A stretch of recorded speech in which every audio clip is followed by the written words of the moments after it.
білесіздерме? Қарағанды облысы, Қарағанды қаласы, Балақай бөбекжайы. Абдраимова Гүлмира Жакияновна, педагог сарапшы, қазақ тілі мұғалімі.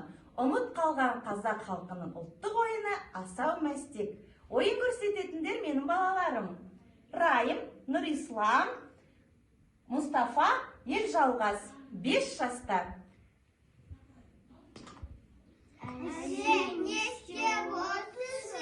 Ой, балапандарым, сендер ұлттық ойындарды ойнасын, қыз қуу, бәйге, қамшы тастамақ деген ойын ойнау үшін сендерге мына қамшыны дайындап өріп отырмын. Әже, мынау не? Ой, сендер өткенде тағы бір ұлттық ойын, арқан тартыс ойында мынау арқанды үзіп жібергенсіңдер. Естеріңде ма? Соны да жөндеп қояйын дегем. Әже, арқан ойнайықшы. Тағы да арқанмен ойын ойнағыларың кеп тұр ма? Ал ендеше сендерді қазір ұлттық ойын асау мәстек ойынмен таныстырайын.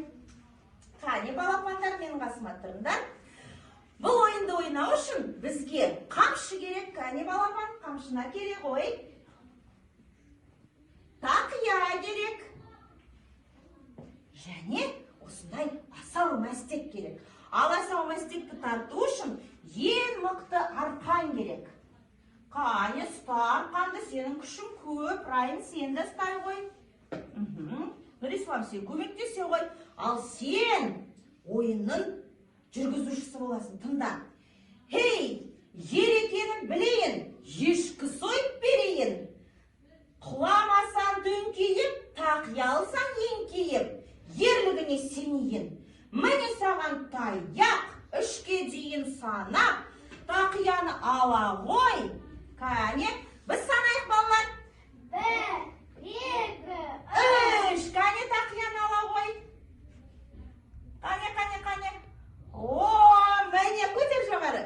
Міне тамаша, ерледің, нағыз ер азамат болдың, тұра ғой. Енді кім? Нұрислам ойнайсың ба? Жақсы. Нұрислам, тыңда. Ей, ер екенін білейін, ешкі сойып берейін. Тақия алсаң еңкейіп, құламасаң дөңкейіп, ерлігіне сенейін. Міне саған таяқ, 3-ке дейін санай.